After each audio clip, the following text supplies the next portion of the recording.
The time is at hand.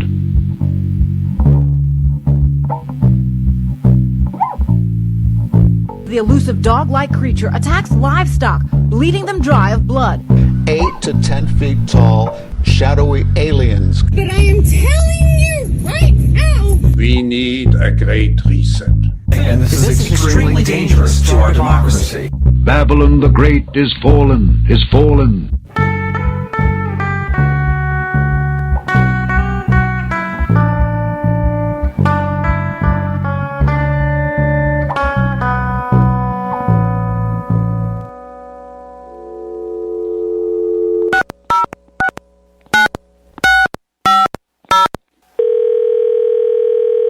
Welcome to In Dark Places. I'm your Huckleberry, Junebug Fugit. Last week on the show we talked about technological flops. So this week we're going old school and talking on some telephones. So joining me here live in person on the telephone, Kyle Lovren and Jimmy Petnito, Mr. Haunted. Are we live? We are live. Holy mackerels! Kyle, how are you today? Oh, pretty good. Dragging a little bit, but, that's age, I guess. Hey, he said dragging a little bit? Yep. I think that should be his new nickname. No. Kyle, the Dragon. The Dragon, Shades of Games of Thrones. Yeah. Jimmy, how you doing? Well, it's funny you should ask, Junebug. I don't have anything prepared, but now that you ask, I'm happier than the red-crested mountain warbler sitting on a branch of a shagbark hickory tree in a thicket in the Tuscaloosa area whilst whistling the theme to the Love Boat like he's frickin' Frankie Valli or something. That's pretty good. I'd be very happy, I believe. I've been working back in the city between the lakes this week. There's one guy out with an injury, and my buddy Dave quit, and I've been kind of filling in and helping the guys out over there. So it's good to see everybody again. Shout out Barrett and Percival Fog Gravy Train. When I left there in December, I kind of had the feeling that that wasn't the last time I would be seeing those guys. So I'm back for this week in the store where I'm actually appreciated. Breaking news!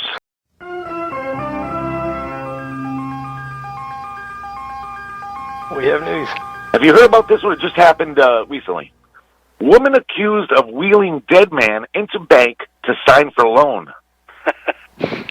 I've not heard about that. All right. It's a video, too. There's a video for it. Police in Brazil say the woman brought her deceased uncle into the bank to try to finalize a loan process and make it appear like he was signing documents. Police in Brazil say a woman attempted to fraudulently complete a loan approval process by bringing her dead uncle. Okay, we just said this. Authorities in the suburb of Rio de Janeiro say the woman, 42-year-old Erica Nunez, was seen on security camera footage wheeling poor 68-year-old Paulo Roberto Braga into the bank from a parking structure to try to use his identity to finalize documents in person for the loan. According to police accounts, Nunez told a bank worker that her uncle wanted to take out a loan for about $3,200. She can be seen in the video holding a pen and moving the man's hand around with no response from the man. As a matter of fact, you watch the video and his head keeps flopping back like a Pez dispenser, and she keeps throwing it back up. According to reports, Nunez was witnessed saying, "Uncle, are you listening? You need to sign." She reportedly told bank workers that he doesn't speak much and was heard saying she might take him to the hospital. So, In Dark Places reports that the incident happened in Bangu, a city just over 3 hours by car from the popular tourist areas of the city of Rio de Janeiro. Bank workers became suspicious when the woman began talking into the ear of the pale, limp man's body. The corpse was later taken to a morgue. And the woman, this is funny, the woman's lawyer argued that Braga died while at the bank, but police said he died before he arrived. So she's claiming he was okay coming in, and he must have died in the process somehow. Oh, my goodness. And there you have it. The world is so crazy right now. Yeah, I'm not surprised, but, A little bit. Anything goes. Pretty crazy story. Imagine the poor guy lived all his life, probably a tough life, probably worked in a factory for 50 years.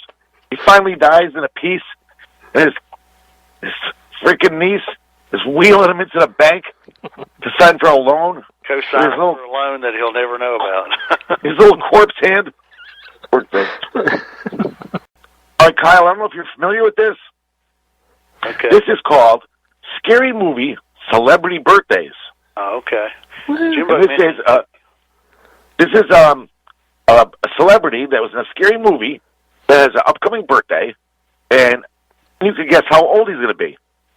You know, you don't have to get exact, within a couple of years. Anyway, it's a fun little game here. Okay, our first one is Morgan Freeman. Has a birthday June 1st. And from 1971 to 1977, he was a cast member of the TV show The Electric Company. He was also in the movie Seven, The Unforgiven, which I consider a scary movie, because The Unforgiven was the best Western ever, and it was scary. That was good. Outbreak, and The Shawshank Redemption. Yeah. How old's Morgan Freeman going to be? June 1st. You want to go first? I want to say 75. He seems pretty ancient, so I'm going to go 80?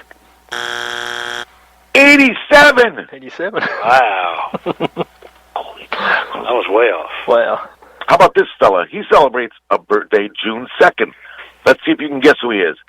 He was on the TV series Goosebumps, the TV series Creepshow, the movie Ghost Team, the movie Drag Me to Hell, and he was also in Jeepers Creepers 1 and 2. This fella grew up right down the street from me. Justin Long. Did you ever see Jeepers Creepers? Yeah. He's the guy. He's the kid. Yeah, it's been a while. I can't think of who he is. I remember the name. Do you remember Drag Me to Hell with that lady that did the spell on the kid at the bank, coincidentally? Synchronicity for you, Junebug. The old lady that went to the bank and she put a curse on the teller that wouldn't give her a loan. Oh, yeah. Let me Justin see. Long. Let's say he's not too old and not too young. I want to say he's like 45. I want to go 50. Very good. 46 years old. Hey. All right, how about this fella? His birthday is June 6th. He was in 1984's A Nightmare on Elm Street. He was in the movie Urban Legend and 1987's Wishmaster. He was Freddy Krueger, Robert Englund. How old will Robert Englund be? June 6th. I'm going to say 67. Yeah, I'm thinking he's up there. He's a lot older than what most people think. So he's, I think, like 72. 77! Oh, wow. All right, I got two more for you because it's a special episode. You can't keep these people out. You have to include them. Okay, too many to list for this guy. His birthday is June 9th. His first role was also in Nightmare on Elm Street. He starred in Edward Scissorhands, Sleepy Hollow, Secret Window, Corpse Bride, and was, of course, Captain Jack Sparrow. Johnny Depp. Johnny Depp. How old's Johnny Depp going to be? June 9th. Go ahead, Junebug. I think he's probably like 52.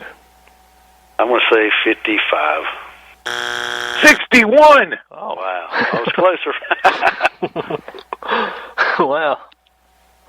One last one. We're getting older. We got to keep this one in. Michael J. Fox, and I'm only right, and he was in Teen Wolf, and he was Marty McFly in Back to the Future. Great actor. Let's see. I want to say he's about 58. I think 63. Bingo! Exactly, 63 years old. Oh, goodness. Good job. Did you Google that?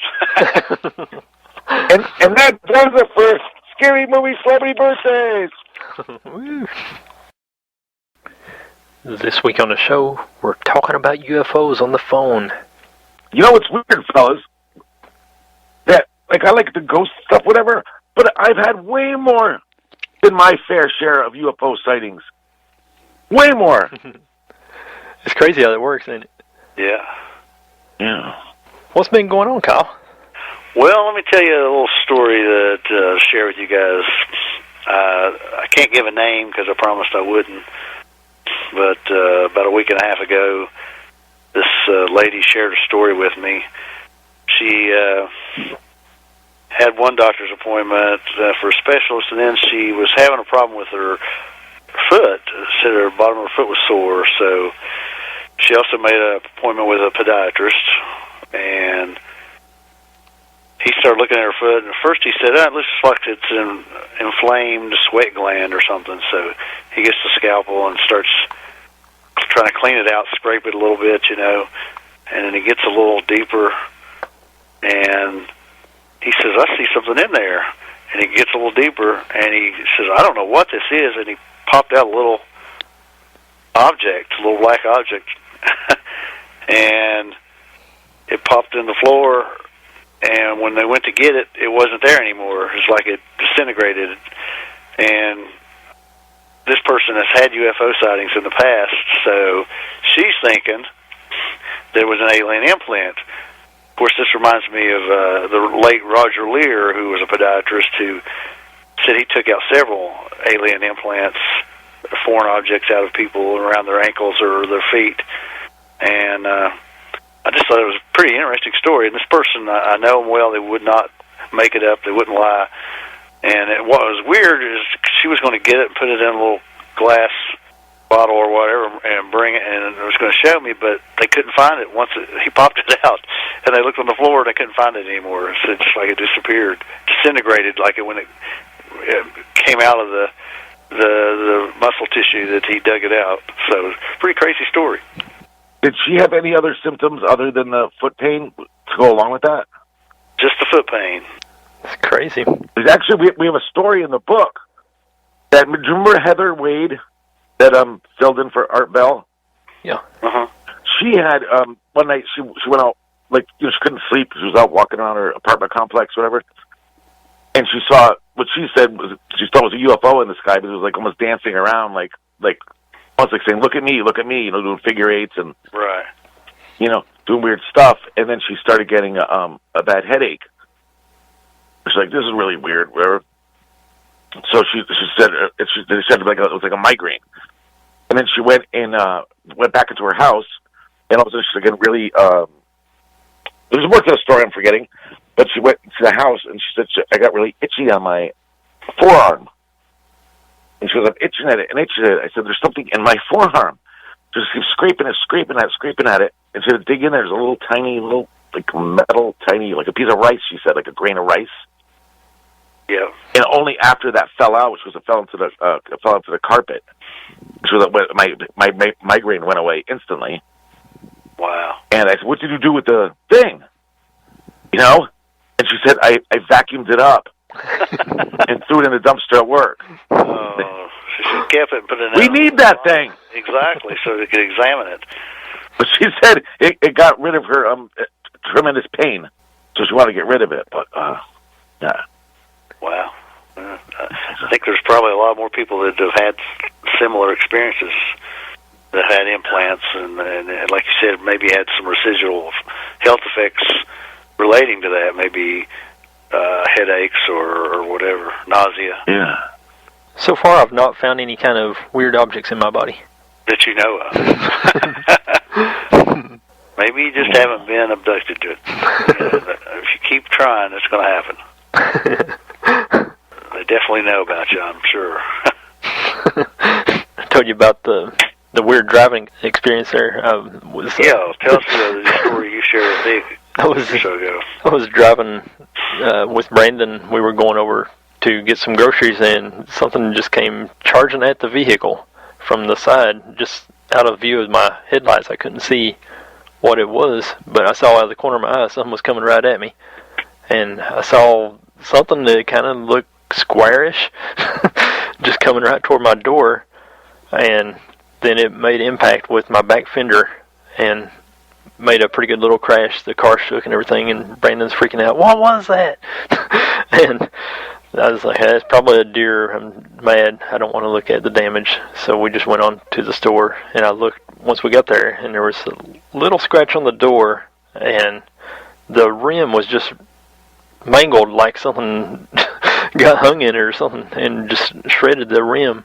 It had a lot of scratches on it, and then whatever the thing was kicked back into the fender well and knocked off a little mud flap on my car. I don't know what that could have been. Can I share a hitting something story with you that kind of fits in with our subject matter? What's that? I don't know, 15 years ago or so, I go to work at 4 o'clock in the morning, so I'm on the road at 3:30, right? So I'm on the highway at 3:30 in the morning, and back then, what did you listen to at 3:30 in the morning? Art Bell. So I'm listening to Art Bell, and it's so creepy because it's just, when somebody's talking at night and it's quiet, the quiet of the night, everything's creepier. So he's interviewing some guy, and they're talking about chemtrails, and the guy's explaining all these things that are seen when people have UFO visitations. There's like sometimes these little white wispy things fall out of the air. He said, nobody will believe this. As he's telling me the story, I'm alone on the highway. I'm the only car. I'm ahead. My headlights are illuminating all these little white, wispy-looking things ahead of me on the highway. It's not winter. It's summer. Like what? I said, am I just imagining this because the guy's telling the story or whatever? So then I see this white thing on the left side of the road next to the median, and at the last minute I turned out of the way and I bumped over it though. So I get to work, and I'm looking at my front end, and I have all these white, wispy things in my bumper, stuck, between all your joints in there and everything. Weird.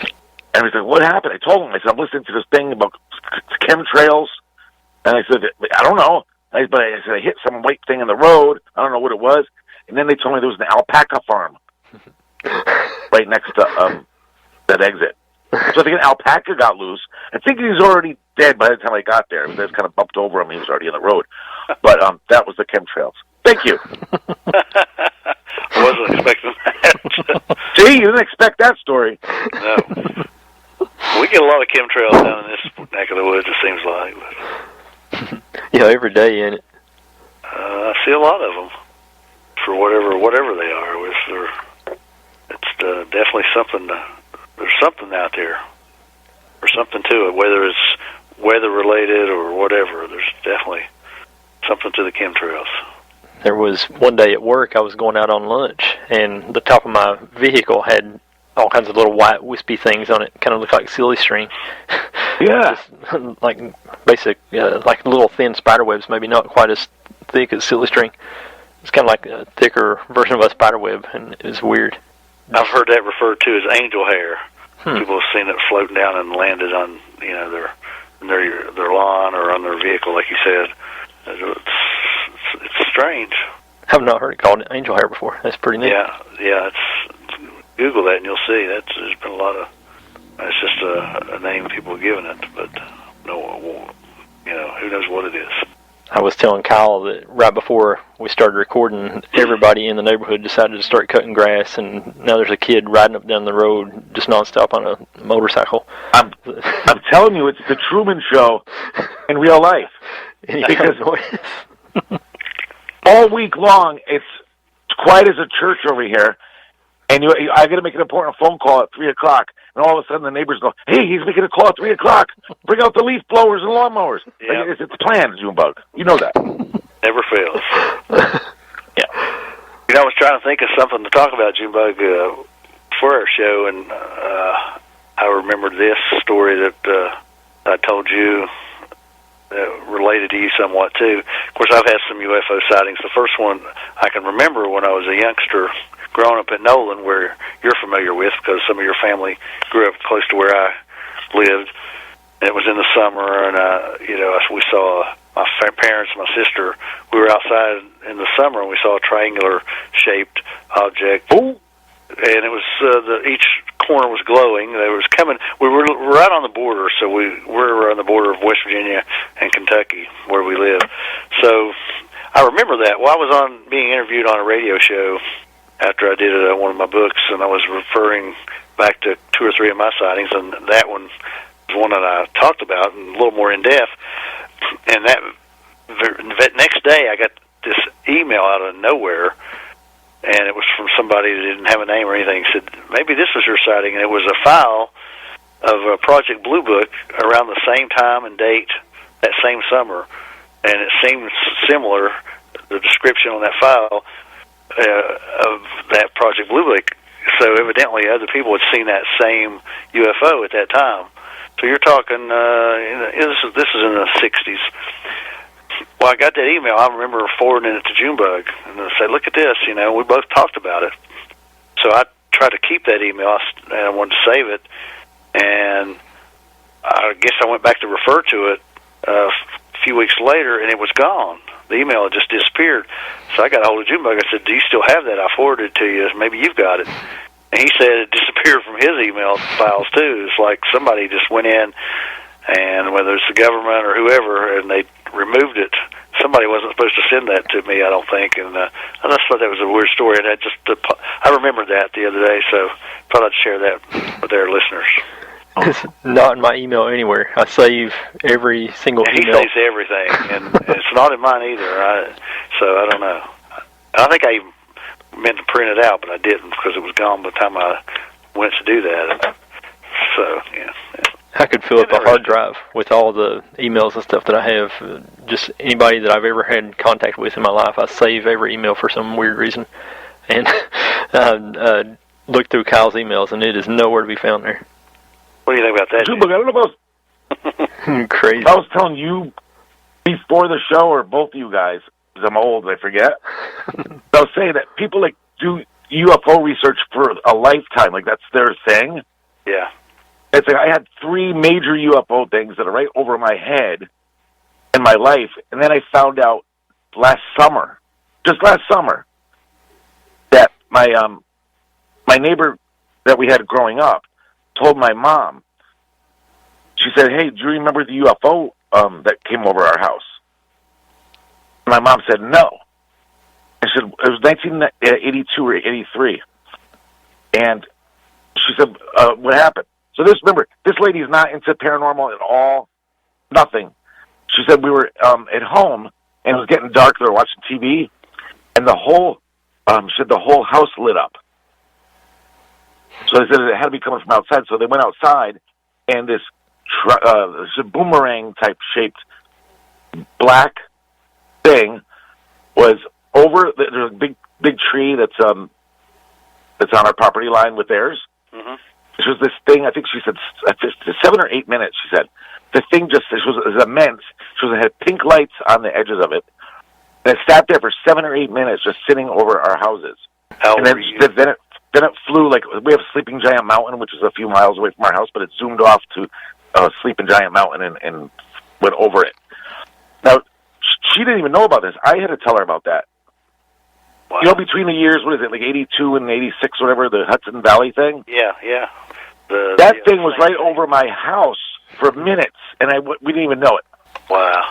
She described it perfectly, just like a lot of other people's stuff. That's weird. Yeah. I'll share another story that happened not long ago, because I've had, what I like to say, 3 really good sightings. I may have seen some other strange things, but this one I like because there was hundreds of other witnesses.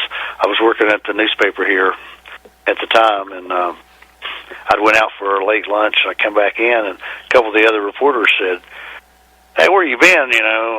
You were getting all kinds of phone calls. People were saying there's this UFO over Williamson." I said, "Oh, I thought they were joking, of course." And they said, "No, we're serious." I said, "Oh, really?" And then about that time, the phone rang again. It was a lady calling, and sure enough, she said, "I know you're interested in this kind of thing. You've done stories and a couple of books. So there's a UFO right now." And this was daylight. This was like early afternoon. And I said, "What part of the sky?" And she told me. So I said, "Okay, thanks." So I went outside, went across the street, and looked. Sure enough, there it was, this glowing, long, tubular-like, fluorescent kind of object. We'll have to email you a picture of that. Jimmy, so you can see it. What year was that around? Do you remember? It was 11 years ago this past October. So because a friend of mine saw a UFO that she described as a tube. Yeah, it almost looked fluorescent too, and I immediately went back in, got my camera, came out, and tried to get some pictures because it stayed there for a while. Right across the street there's this automotive place where they put in tires and work on your car, and they came out and they said, "What are you looking at?" And I showed them, and they're all looking at it too, so they saw it. And I go in and I called my wife and told her, I said, "Go out on the deck, get the binoculars." See, I thought with the binoculars she could see it even better. Told her where it was. Sure enough, she saw it. She described it even better because my camera didn't have a real good telephoto lens on it, and she got a good view of it. And it was there for over an hour. What I really noticed though is after about an hour or so, these jets started flying by it. I couldn't tell what kind of jets they were because I know I was interviewed about it at that time by a couple of radio stations. They asked me if they were military. I said, well, the altitude was so high I couldn't tell, but I would think they were because they were flying pretty close to this, and there was multiple. And after I got off work, I drove up to a higher elevation, where we call Minor Mountain, to see if I could see it, and it was no longer there. But it turns out that this amateur astronomer about 30 or 40 miles from here had got a good video of it through his telescope, and he's also he was a high school teacher. And it turns out that 911 got several calls in both on the Kentucky side and West Virginia side, and we got it made the local TV news, other newspapers, our newspaper, I did a story on it, and for a couple of days, that's all everybody was talking about. I was getting all kinds of messages, people saying, "Did you see it?" I saw it, and so it turned out in maybe 60, 70-mile radius, hundreds of people saw this. So multiple witnesses. So I always like that when there's more than one or two witnesses. And I think MUFON came and even investigated it a little bit later, and they definitely declared it a UFO, unidentified flying object, because nobody knew what it was. So that's not been that long ago. So pretty cool story. I called Junebug to try to tell him because he was at work and he came out. By the time he came out, he couldn't see it; it was already gone. So he didn't get to see it. But Junebug, that's a good hypothetical question. Suppose Junebug, you're at work, right? Yeah. Very busy at work, and Kyle calls you up and says, "Come over here now. There's a giant UFO right over my house. You could see all the lights. You could see aliens in the windows. Would you leave work or stay at work? Say I'm working and I can't go." Yeah, I'd be out of there. yeah, you'd have to leave. I ran just as soon as I hung up with him on the phone. He called me there at the store, and I just like, "Well, guys, I'm going to break," and I left. And I went out, and I don't know, maybe I wasn't looking in the right direction or whatever, but I didn't see anything from my angle. And that was on October 16th, 2012. Yeah, 2012. Yeah.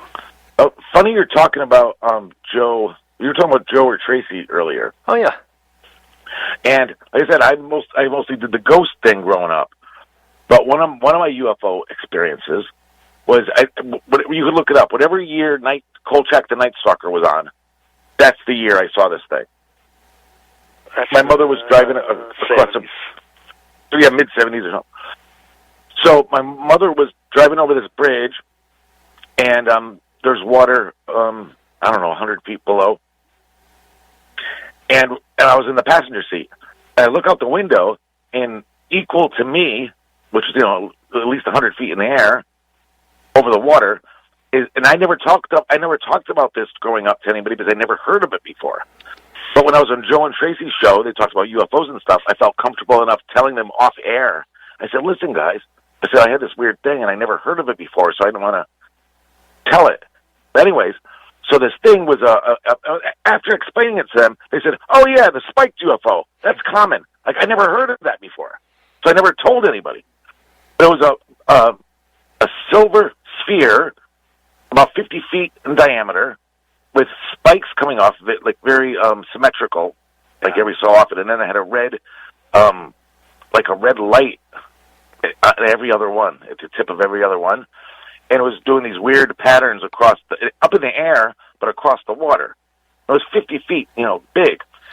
And I Like, I don't know what it was. I thought maybe it was some kind of, as a kid, I was like, is this kind of like a weather monitoring device or something? Like, I don't know what it is. But I just found out recently when I was on their show a few years ago, that, and I looked up spiked UFO, and there's a lot of them. Was it in the water? No. It was like 100 over the feet water. Over the water, but it was over the water. Because it wasn't a USO, unidentified submersible object. I know you're talking about across the bridge. Yeah, it could have came out of the water. That's what I was wondering. But I just don't know. It's still, you don't know nowadays if anything you see is military or not. Exactly. But just to see one of those, you can't make sense of it. I've heard people talk about that on a bunch of other podcasts here lately, too. It's crazy. And then you know what somebody sent me? I was telling them about it, and there's this, I forget who told me, but there's this, one of these world fairs. He goes, it sounds like, it's one of these features at one of these world fairs. It looks like very similar to the spiked UFO. It doesn't really help the viewers, does it? They can Google it like you did and look up the pictures of that. There's a lake nearby here called Fish Trap Lake. A buddy of mine lives over that way. Been trying to get him to come on the show for a while. And he's got some cool stories. He talks about some USOs over at Fish Trap Lake. Here's some of the old emails when he was talking about it. He said a while back if he would have talked about UFOs coming out of the lake to his neighbors, they would have just grinned at him and thought he was kind of funny. But now each one of them has seen something strange. One night we thought a satellite was going by slowly. We were looking directly up while in lawn chairs. All of a sudden, the satellite flashed on such a bright light, like a camera flash. It stayed on for about 4 seconds. It went from that dull, dim orange, simply like satellites, to this intense LED-like white, brilliant light. Everyone gasped and I kind of jumped up out of my chair and yelled, "Yes!" And as it continued for 4 or 5 seconds, it began to wobble. His mom noticed that first, and then it zipped away and took off so fast it disappeared. And that was when those three became believers. And then a neighbor, my son and his daughter at the same spot on that strip job facing north toward Fish Trap Lake, watched a reddish light hover, turn orange, then white, back and forth, change colors. It hovered well above the horizon for 10 minutes. It was another jump out of my lawn chair, yes moment. Then after my triangle sighting, I told a neighbor and his wife. He is a big-time hunter who spends a lot of time outdoors. He started telling me about his and hers 3 triangle sightings, including a daylight sighting. His description was just like mine. We discussed how it could have been a stealth drone, as the military jets fly directly over his and my houses. But I think both he and I just don't know what the triangles are. It's amazing how often the military jets buzz over our neighborhood, treetop level, and really fast. He's a combat vet, so sometimes it scares him. One night he decided to jump on his dirt bike and he saw military jets and helicopters fly over around that lake area. And his family and neighbors would call him whenever they saw those helicopters too. On several occasions I saw strange lights during these events, so I believe something is up with the military. There is a correlation with their flyovers and unknown objects. Some of it may be that Fish Trap Lake simply makes a good training run for military aircraft. But whatever it is, it's weird. One night a helicopter, not a little one, buzzed right over his house, traveling east. The helicopter was so low that the rotor wash blew the trees in my yard, and several searchlights were shining on the mountains like it was searching for something. He sent me a screenshot of what one of his neighbors saw. He said, "I've seen 2 different spaceships now next to the lake. The first was a saucer ship, and the second was a wheeled-looking ship, like Ezekiel's wheel. Very bright." It's amazing how many different shapes there is. Of course, most people refer to the original UFO as or flying saucers because it was, what the first description and first sightings were. But over the years, you've gotten the cigar-shaped, the triangular-shaped, the boomerang-shaped, the spherical, like you talked about. There's been so many different kinds of UFOs through the years and different sightings. So there's got to be a different variety of them. You know what idiot I am, Kyle?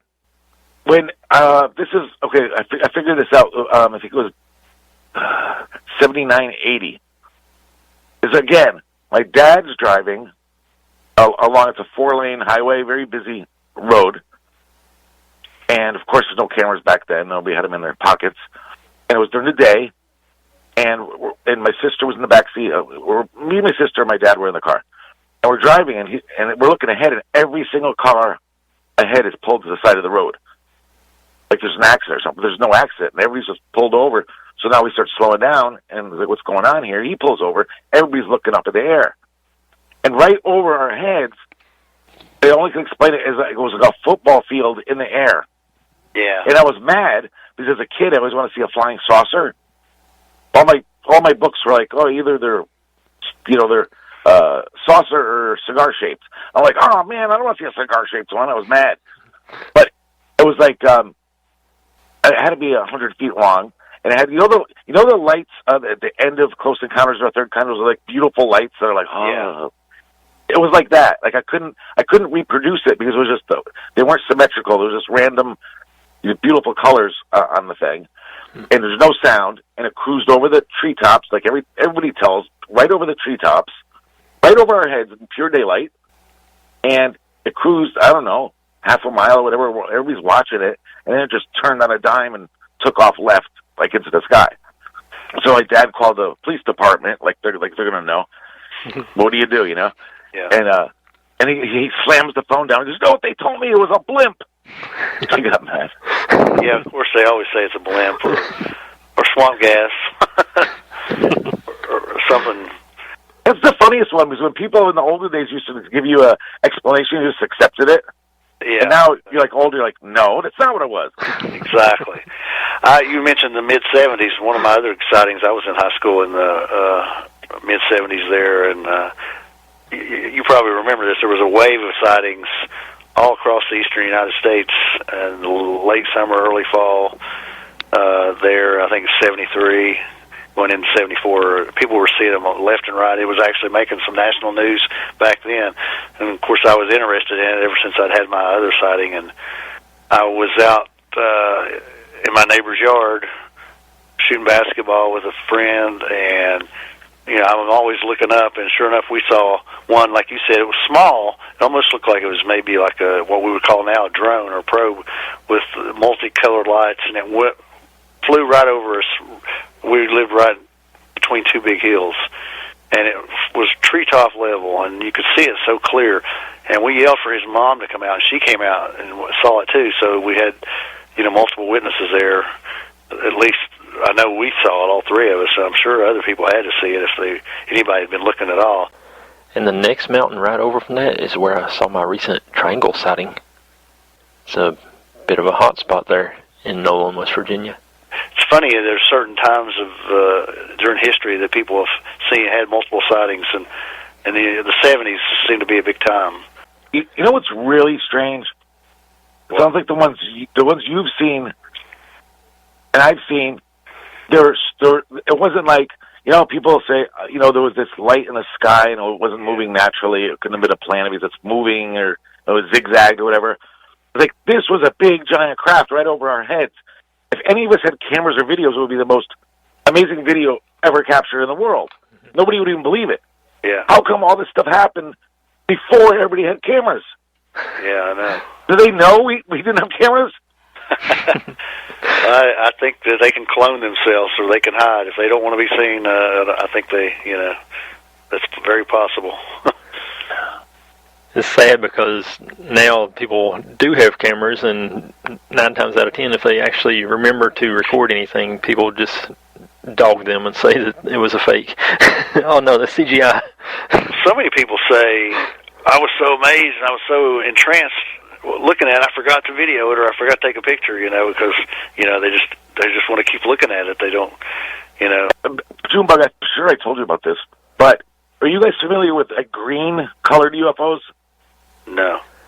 I've heard some like stories. Bright green. Yeah. Okay, so me and Bill Hall were doing a book signing thing 4 or 5 years ago. And now, again, I'm coming home at 1 o'clock in the morning on this rural route to get back home. I went to sideways because I can't see with all the lights on the highway, so I went this rural way to get home. And I'm going, it's a road that's going up, and up. And now I'm telling this for people, maybe I could save one person in the future. So I'm going up, and I see this 4 green lights over the horizon. And I can't tell if it's 4 different crafts or one, but it just has, lights on the edges of it. Yeah. So I was going from right to left across the sky, and I was going slow enough that I could watch it. So like an idiot, no, actually I was smart. I said, let me stop. Instead of just keep driving, let me stop. This could be because it might have been a mile away. And it was, so I'm thinking about it. I thought it was small, but if you think about it, if I could see the 4 distinctive lights and I'm a mile away, it must be pretty big. Yeah. So I'll draw for it. It's almost like diamond-shaped. So I'm going, so I say, let me stop the car and take pictures of it. So at least I could blow it up later and see, to show people. So I stopped my car, and I took like 5 or 6 pictures of this thing, and now by this time it went out to the left. You couldn't see it anymore. But I get home, so tell your listeners, if this happens, don't take pictures into your windshield. Right. I could have just stepped out of the car and got perfect, clear pictures of everything. So I got home. You can see the color green, but it's also into a windshield. Yeah, you're going to get that glare and the reflection. Now it's best to at least roll down the window or pull over and get out and get the picture. Yeah. So if we could save one person from doing that, but so I immediately pulled over, and I have a couple friends that are work for MUFON researchers. I pulled over immediately while it was fresh on my mind. I described exactly what time it was, what street I was on, the direction it went, the colors, everything. So it was fresh in my mind. And I even drew it on an envelope. I was right after I saw it. So then I'm searching the internet for days afterwards to see if anybody else looked at the green UFO, Connecticut, New England, whatever. And about a week later, someone from Massachusetts, the same night I saw that, has an actual video of it on YouTube. And I imagine it's the same one. That's pretty neat. But anyways, I was wondering if you ever heard a green one. And God knows what it is nowadays. Who knows what they're doing up there. But it was kind of cool. You mentioned diamond-shaped. Have you seen that picture of the one that was taken, I think, in maybe 70s in Scotland? 70s or 80s. And there's a picture of it. If you Google it, you might be able to find it. Of course, the Ministry of Defense, what's his name, the guy that's on TV all the time now. Nick Pope. Ancient Aliens. Yeah, Nick Pope. He had a picture of it. He said it on his office, and evidently 2 guys were just walking out in the rural area there, and they happened to have a camera and saw it and took pictures, and they sent the film and negatives to them, and then over the years those have disappeared. But they say that they were some of the best pictures that anybody had taken at that time for that era. Actually film camera when you took prints, and now they can't find them, and that's just. That kind of stuff kills me when you hear about it. Is it called the Calvin incident? Yeah, I think so, yeah. It's just the world's clearest UFO picture ever. Yeah, that's it. That sounds familiar. Yeah. I never heard of it before. Yeah. Yes. See, if there was a green light on each tip of that, that's what it could have been when it was floating by. Well, that's what it sounded like, because you told me it was diamond-shaped, and that was similar to that in that picture. I've got a picture of it up right now. I'll put that on the YouTube version so people can see what he's talking about. So that's wild. We had a similar thing. A guy reported a UFO here, and he took a picture like how Jimmy had, like the reflection. That made me think of his. He was seeing some kind of a red UFO. It was like it was following him, going like toward his house and everything. And he took a picture, and he posted it on our UFO page that me and Kyle have. And one of the readers did like an enhancement of it and everything, and said, "Dude, that's just a reflection of your hazard lights on your dashboard." And that's that. Yeah. I don't know if it was actually what he was seeing the whole time, or if he actually saw something and then took a picture of just the light. Possible. But you know what is a big question? If these things, I don't think they came from billions of miles away. Not all of them. Like you said, they could be just underwater or hiding under there or whatever. Interdimensional, whatever. But why do they have lights on them? For what? Yeah, it don't make sense. Like they're advertising, hey, here I am. Good question there. But yeah, I'm like you with the interdimensional angle there. I'm starting to lean that way somewhat. There's something to that. Yeah. It doesn't be a lot of, the skeptics. Like, why would this craft that came from 30 billion light years away need lights to navigate? Like, you're absolutely right. In those oceans, there's a lot of unexplored territory down there. We know more about the moon than what we do the ocean floor, so it's hard to say. Do you see all those videos about octopuses? How creepy they are? I've seen them before. No, like some people think they're from the outer space. Mm-hmm. I have seen videos of that. They call them like squid UFOs or something, and they look just like an octopus or something in the sky. Yeah. All right, edit my octopus out. That one UFO that they got, they released that went over that military base over the Mideast a couple years ago. It looked like almost like a drone, but it had legs dangling down from it, and it sort of looked like that sort of. But you probably have seen the video. Yeah, that's a good video. That's what I'm saying. Like what people can do nowadays, I trust the old ones we saw back in the 70s and 80s more than the things you see now. Yeah, that's true. They could do this now. Yeah, with AI and all the. Yeah, and they even make UFO-shaped drones, so they're ruining it. Yeah. There was one time at Myrtle Beach, I was out walking on the beach, and it was getting late, kind of dark in the evening, and I saw a light down at the other end of the beach. I thought it was maybe like another mile away from where I was. And so I started walking, and I thought, oh man, this is a UFO. It's like right there over top of the water. And I kept walking, and walked over a mile, and it was still like a mile away from where I was. So I walked another mile, and I finally got up to where it was, and it was these kids flying a kite that had a light inside of it. Yeah, there's even UFO, like you say, shaped balloons or kites, so. I didn't really grab, but I kind of like patted this kid on the shoulder. And like, man, I just walked 10 miles or whatever, thought that was a UFO. You really got me. Well, you're a good investigator. You followed through. Exactly. Yeah, well it worked. Got your exercise in anyway. There's a lot of stuff at Myrtle Beach, too. I used to go down there every summer and see stuff every year. There's a lot of those USOs going in and out of the ocean, it looked like. I would see those at least once every trip we would go down there. It's crazy. Haven't been there in years. It used to be a big vacation destination for a lot of people from our area, though. Oh, how about this one? You know what we were talking about? How just because one expert says, oh, this is what it is, so everybody just believes it? Yeah. Like, you know what I mean? Okay, so for example, do you remember a few years ago, it might have been China or Japan, multiple people from multiple angles took pictures of the cities in the sky? It looked like a bunch of buildings in the sky. Yeah, that was freaky. And then one expert, quotation mark, said, oh, that's the lake effect or something. The light is refracting in the clouds from Lake Michigan to a cloud, then it bounces back to China or something. And then everyone's just like, okay, that's what it is then. Because he's a scientist, that's what he said. Like, you just believe it. Yeah. So anyway, I was driving to Massachusetts a couple years ago, and I'm driving, and I saw cities in the clouds. Wow. Oh, wow. I have pictures of it on my phone. It looks like clouds, but it looks like buildings, and it looks like a neighborhood. That's freaky. I don't know what they are. Thank you. I saw a guy, I think maybe in Michigan, had posted that as well. Weird. Yeah, there's cities in the sky.